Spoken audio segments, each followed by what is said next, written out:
আসসালামু আলাইকুম।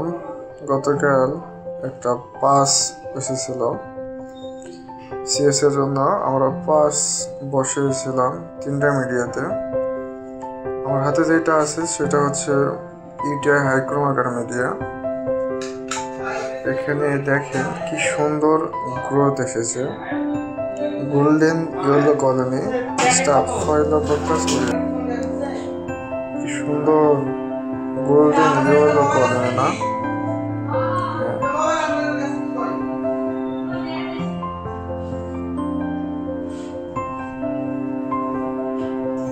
এরপরে এখন যে মিডিয়াটা আপনারা দেখতে পাচ্ছেন এটা কিন্তু নিউটিন আকারে। আপনাদের জানানোর জন্য বলে রাখি যে এই মডিফাইড ইউটিআই হাইকম আকারটা অল্টারনেটিভ টু নিউটিন আকার।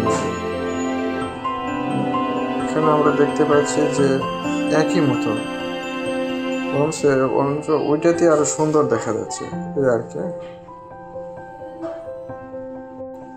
আর এটা হচ্ছে ম্যাককনকি আকার। যেহেতু এটা গ্রাম পজিটিভ ব্যাকটেরিয়া তাই এই ম্যাককনকি আকারে গ্রোথ আসেনি। গ্রাম নেগেটিভ হলে গ্রোথ আসতো, কারণ এখানে বাইল সল্ট আছে, আরও ইনহিবিটরি সাবস্টেন্স রয়েছে যেটাতে গ্রাম পজিটিভ ব্যাকটেরিয়াতে গ্রো করতে বাধা দেয় এই আর কি।